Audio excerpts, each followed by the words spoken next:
icyumba cy'abashakanye. Uko byagenda kose iyo udafite isuku mu cyumba cy'umugabo n'umugore, urwo rugo rurasenyuka narwo. Ugomba kumenya ngo icyumba cy'umugore nta muntu wundi ukinjiramo uretse umugabo n'umugore. Yaba n'umwana mwashakanye, yego umwana mwabyaranye ashobora kugucika akinjiramo, ariko buri icyumba cy'umugabo n'umugore ntago kiba kireba abantu bandi. Usanga umugore uzi kwaya icyumba cye gikorwa n'umukozi wo mu rugo. Igihe rero umukozi wo mu rugo warangije kumutumayo telefone, ukarangiza kumubwira ajya kunsasira, ukarangiza kumubwira ajya kunzingira imyenda, ugasanga ageze naho ari utorosha mu cyumba cyawe yanagusasira, uwo mugabo nyine nawe urabyumva ko warangije kumugabiza umukozi wo mu rugo. Igihe azaguca inyuma, ntuzigere wongera kugira icyo wifuza, ntuzigere wongera kugira icyo umubwira, kuko wamutanze. Tubasuhuze mwese rero, nkuko mubona isura mumaze kuyimenyera, yitwa Ingabire Aline. Ingabire Aline, uyu munsi tuzaniye akahe gashi? Uyu munsi hano mbazaniye ikiganiro cy'isuku mu rugo. Isuku rero, isuku dushaka kugira ngo tubwire isuku ku myenda, isuku ku mutima, n'isuku mu nzu, nangwa se isuku mu ndani. Ni umwanya wawe, nta n'ubwo ndakuvugira muri uyu munsi kuko abenshi basanzwe ijwi ryanjye bambye ko bararyanga, ariko bazarikunda. Ikibi ni ciza, ni umwanya wawe kugira babyire isuku. Ugiye gutoza cyane cyane utoza abagore, ko twebwe abagabo isuku yacu tuyikura ku bagore. Ni umwanya wawe kugira rero ngo utubwire isuku ushaka kutubwira. Yego, murakoze. Abakunzi banyu noneho mbazaniye ikiganiro kijyanye n'isuku yo mu rugo. Mu rugo, buri isuku yo mu rugo ku mugore ihera mu cyumba cy'abashakanye. Uko byagenda kose iyo udafite isuku mu cyumba cy'umugabo n'umugore, urwo rugo rurasenyuka narwo. Ugomba kumenya ngo icyumba cy'umugore nta muntu wundi ukinjiramo uretse umugabo n'umugore. Yaba n'umwana mwashakanye, yego umwana mwabyaranye ashobora kugucika akinjiramo, ariko buri icyumba cy'umugabo n'umugore ntago kiba kireba abantu bandi. Usanga umugore uzi kwaya icyumba cye gikorwa n'umukozi wo mu rugo. Igihe rero umukozi wo mu rugo warangije kumutumayo telefone, ukarangiza kumubwira ajya kunsasira, ukarangiza kumubwira ajya kunzingira imyenda, ugasanga ageze naho ari utorosha mu cyumba cyawe yanagusasira, uwo mugabo nyine nawe urabyumva ko warangije kumugabiza umukozi wo mu rugo. Igihe azaguca inyuma, ntuzigere wongera kugira icyo wifuza, ntuzigere wongera kugira icyo umubwira, kuko wamutanze. Mu rugo iwawe niba utabashije kuhaboneka, kinga icyumba cyawe, gikinge we n'umugabo. Ibyo ni ibanga ryanyu, kuko hari igihe winjira mu cyumba cyawe ugasanga imyenda y'umugabo irajagaraye, ugasanga imyenda yawe irajagaraye. Hari imyenda y'imbere umuntu aba atabashije kumesa uwo munsi, ntabwo ari ngombwa ngo uyigabize umukozi. Wowe kinga icyumba cyawe, igihe uzabonekera ugikoremo isuku, hanyuma n'iyo myenda ubashe kuyifura. Ntabwo ugomba kumeshesha umukozi wawe wo mu rugo imyenda y'umugabo y'imbere cyangwa imyenda yawe y'imbere. Ugomba kumenya yuko ibyo bintu bikureba, ukamenya yuko imyenda yawe y'umugabo n'iyawe ari wowe ugomba kuyifurira, ari wowe ugomba kwisasira. Ikindi cya kabiri, isuku mu rugo ku mugore. Ugomba kumenya ko gukaraba, ukajya mu mirimo yose ariko ukibuka gukaraba, kuko umugore wiriwe mu mirimo ntakarabe, uri kumva nyine aba yarangije guta agaciro imbere y'umugabo. Kandi gukaraba si ukuvuga ngo urakaraba amaguru n'amaboko, urakaraba uhere mu mutwe.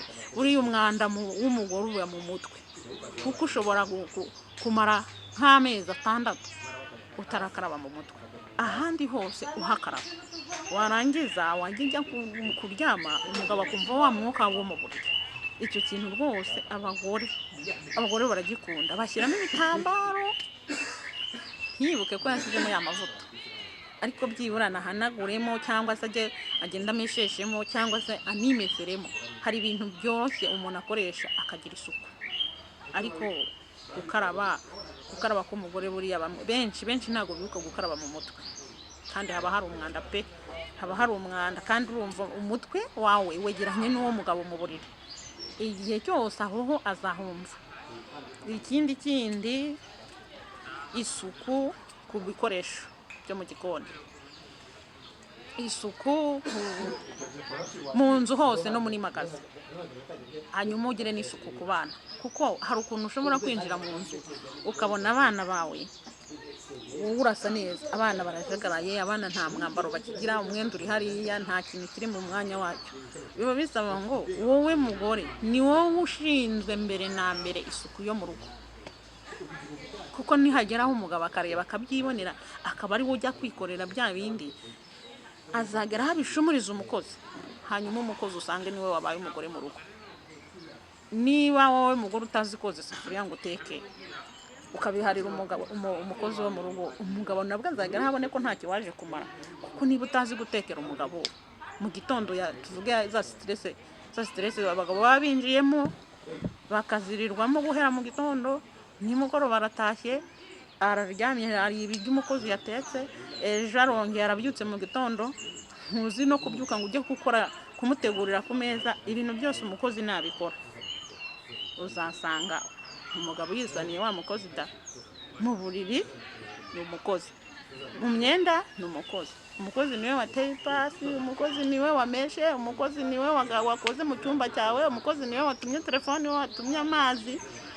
Uko byagenda kose umugabo umushumurije umukozi. Kuri isuku nayo ishobora gutuma habaho divorce, habaho gucana inyuma. Hari ukuntu abagore bakunda kwambara batakarabye, cyangwa se abagabo nabo akaza yavuye muri za stress, mu gitondo arongeye yakubisemo bya bishati, ariko byo kenshi biba byagize uruhare rw'umugore, kuko buri umugabo wahaye umwenda umeshe arawambara pe. Ikindi mu rugo buriya utazi gushima no gushimira nabwo bitera ikibazo. Hari ukuntu umuntu ashobora kubaho akagira ngo birikora, ariko niba hari ibintu bimwe na bimwe byabaye mu rugo, ihangane ushimire uwo mubana.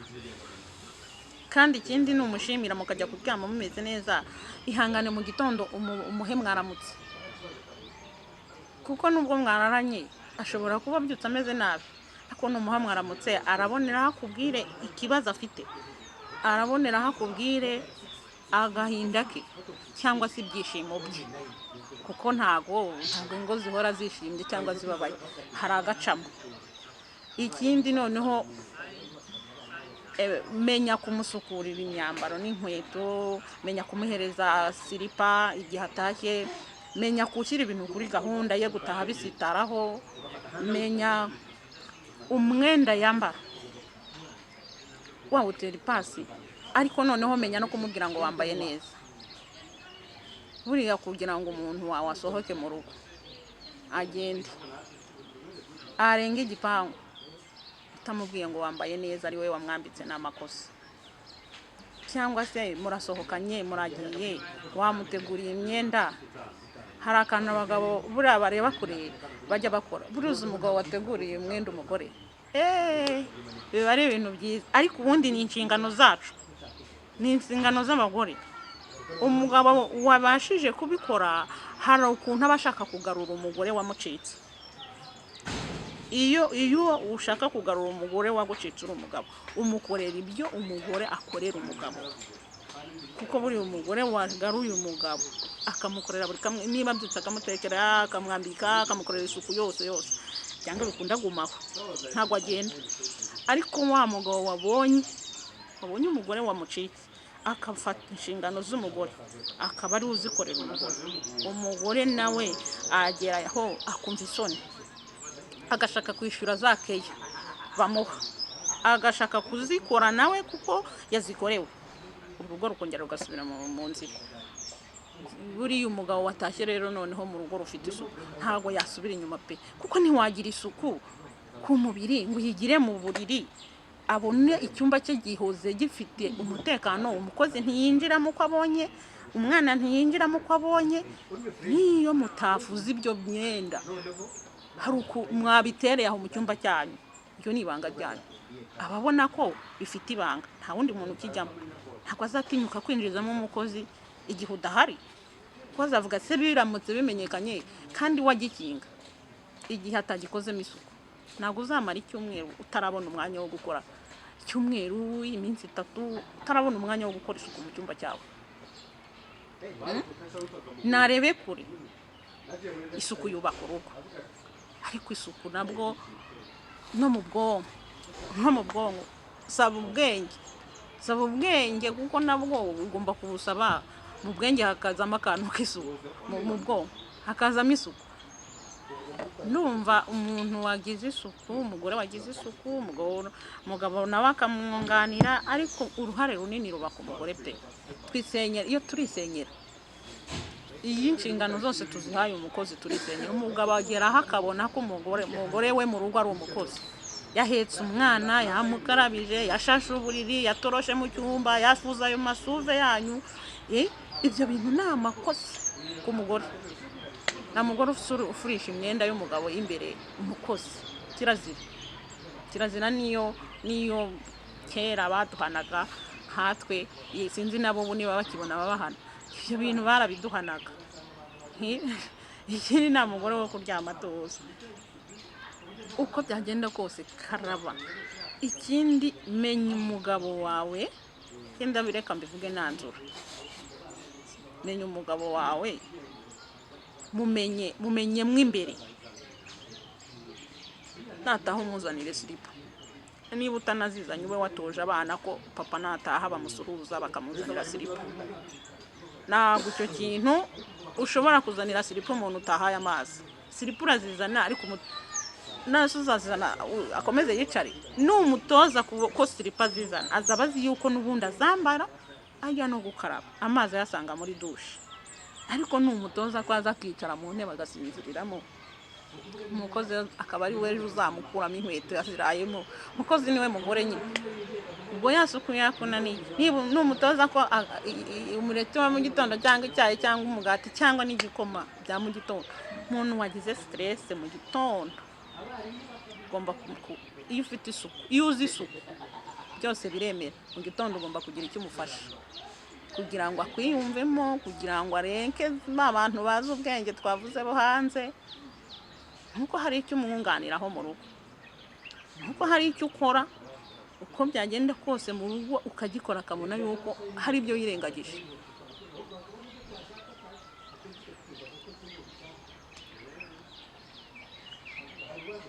Urakoze cyane rero ku biganiro duhaye. Turabona ubundi burije ugiye gutegurira abana ibyo kurya, kubona amasaha ageze.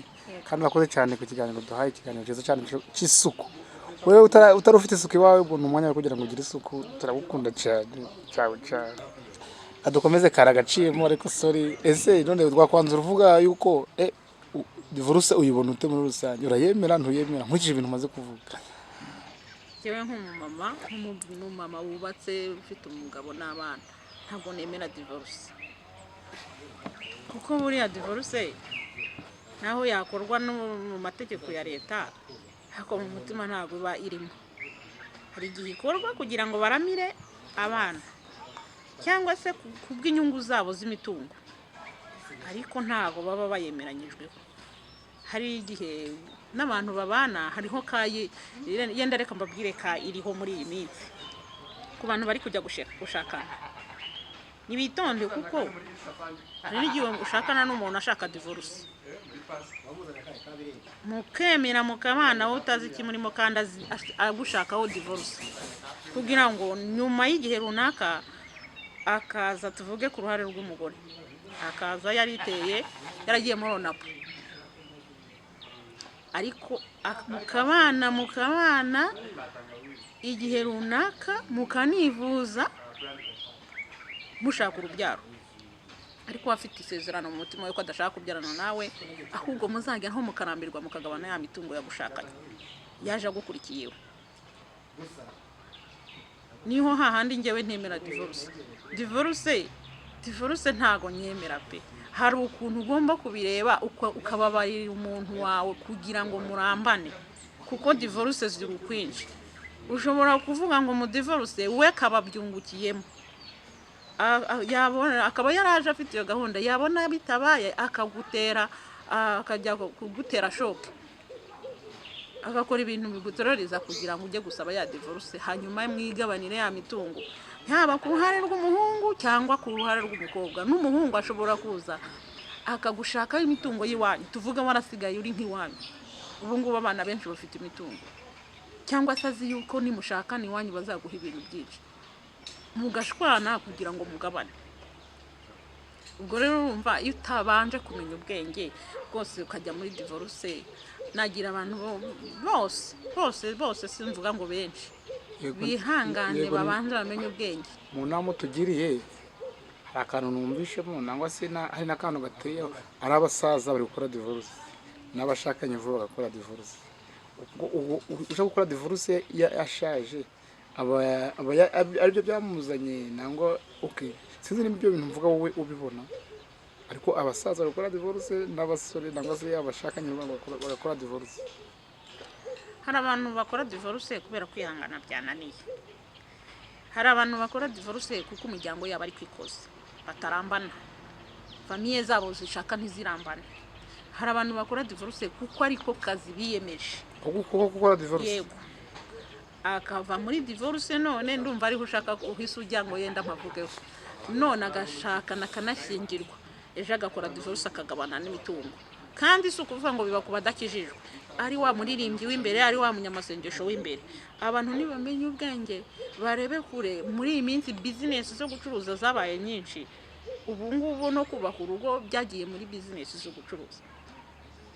Ni bake cyane bajya kubaka urugo bafite urukundo.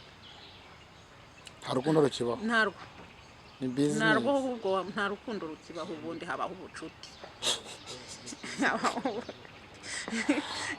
Abaho ubucuti, nta rukundo rubaho, kuko rwose utarebye kure urugo rwasenyuka no mu icyumweru kimwe bwaba bwasenyutse. Kuko iyo urebye abantu babana uwo munsi uhita ubona hari ibyahindutse. Iyo mukundana urabimenye uwo munsi, iyo mutazakundana urabimenye. Uba ugomba kubireba kure, kuko business yo gukora divorce iriho. Babigize ibintu bisanzwe, babigize ibintu byo gushaka imitungo nta kindi. None se ubu bizarangira bitera akaba ariko tubaza mubona ntabwo uri muto cyane kubona ni inama wagira abantu, ubona amaherezo y'ibintu ari urumva urashaka uzigiye kubaka urugo, uwo mugiye gushaka nawe yifitiye gahunda izo, urumva bizarangira bite? Ntabwo mvuga ngo bishiraho amaherezo ngo bizarangira bite, wowe nihe nama wagira umuntu ugiye gushaka muri iyi minsi? Umuntu rero ugiye gushaka, mu bantu bagiye gushaka, yaba afite imyaka myinshi cyangwa se yaba akiri mutoya, kuko buriya hari n'igihe ujya gushaka ugashaka umuntu ukuze uri umwana, nabwo bikakujena, ya divorce ikaba. Cyangwa ugashaka umuntu uri umwana nako uri mukuru ugashaka umwana, nabwo bikakujena. Ikindi ntabwo gushaka nabivuga kumara igihe, kwiga umuntu ntabwo bivuga kumwiga igihe, ahubwo bivuga kumenya havuka, byibura ko nakagenderaho ni kamwe. Ko basigaye bahurira ku ishuri sirangwa muri business. Aho niho byazambiye. Urafata umuntu w'ikibungo ushatse umuntu w'icyangugu, kandi ni wabo ntuhazi n'imiryango ije kugusinyira ntuyizi. Byibura yakabaye avuga ati, nabwo ni ukugenekereza, kuko n'aya miryango tuvukamo nayo yaranduye. Ariko byibura nagenekereze ashaka umuntu azahavuka, agenekereze ashaka umuntu azi uzanye umuntu ntuzi na mwene nyine, ntuzi ko agira n'ahavuka, azanye abagusinyira abamusinyira, byibura aravuga ati uyu nguyu ni mwene mama, kandi nta nicyo bapfana. Ejo hari n'ibindi business yaje, umuntu ari kugusengera akagusengera, wamuhaye amafaranga agahanura, agahanura akakubwira ngo Imana ivugiye ko umugeni wawe ari uyu. Ejo iyo rusenyutse kubera ko hari business yagushakagaho, za divorce zikaba, mushwana na wa wundi wasengaga akakubwira ati njye nari nahawe amafaranga, kariya kari akazi. Ariko byibura n'ujya kumenya ngo uyu muntu avoka, unasenyuka uzabona umuntu ukubwira ngo ihangane. Ese ruzasenyuka nta hantu uzi uwo muntu koko ukore divorce, uzajyahe? Uzaririra ndi? Hakabaye hagira akantu ko kongera gusubira mu miryango hahandi hasi, umwana agasubira mu miryango akajya kubwira ababyeyi. Kera habagaho n'ikintu cyo guhana, nubwo dufite imiryango mibi, ariko ba masenge batante bacu batoya cyangwa se bakuru bariho. Ushobora no kugira inshuti y'umuryango batariho, ariko byibura akagivuga ngo ku ivuko ni harebe. nta muntu afite, ntawe uzamujya inyuma, ntawe uzamubwira ati wabyaye ngo uhembe. Uwo muntu arabarizwa he? Banza umenye aho abarizwa byibura, nubwo atari 100%, ariko umenye ngo uyavukana n'aba ngaba, baza aho ntuye, bazansura nirubagica yenda, nubwo nta nama y'ubu buryo inama iba mu cyumba cy'umuntu, ariko hari aho muzaganirira. Uzatabaza nde utarigeze ubamenyesha ko mwakundanye, batarigeze bakubona ku meza musangira? Iyi minsi niyo kwitonda. Ikindi nibabe mu Mana. Ariko wambwira kuntu ushobora gusengana n'umuntu imyaka 2-3 utarabona kamere ye? Rindi wijya ku ruhande ngo ujye gushaka umuntu mudahuje itorero, kuko umuntu mudahuje itorero azakugora pe. Uzavayo uzumwemeye mu cyumweru kimwe muwe murabanye, ariko uzaba utaramumenya. Uzaba wari wamenya niba atahakana, uzaba wari wamenya niba amasaha ye cyangwa se uburyo yakira mu rusengero rwe, uzaba wari wamenya niba afite akazi akora mu rusengero. Nabyo birafasha. Umuntu utazagira umumaro mu rusengero azagira umumaro iwe gute? Hari ibintu twirengagiza byakabaye bitugirira akamaro. Umuntu utazamenya uwo basengana iwe azahamenya. Bikareka kura umugeni iruhande rwawe, mwitorero iruhande rwawe aho yakuriye, mwirerere kugira ngo uzamenye ngo ibi nari mbizi nubwo abikora hari ibyo nihanganiye. Ese umuzanye ugasanga afite ubundi burwayi utanamenye, kandi byibura mu myaka 2-5 mwarakuranye koko, wayoberwa ko uwo muntu yari afite ikibazo ugiye kwihanganira. Wahana ikintu uvuze cyo mu itorero, kandi itorero muri iyi minsi buriya akenshi amatorero muri iyi minsi nayo hari amatorero afite ibibazo ubwo ari kosha abantu. Si ntabwo tuzamenya itorero ry'ukuri ari irihe, ariko n'amatorero muri iyi minsi sinzi nimba ubona ibyo akora. Cyo navuga hari abapasiteri bari gusenya ingo nk'uko babivuze, hari abahanuzi bari kugenda bakakubeshera.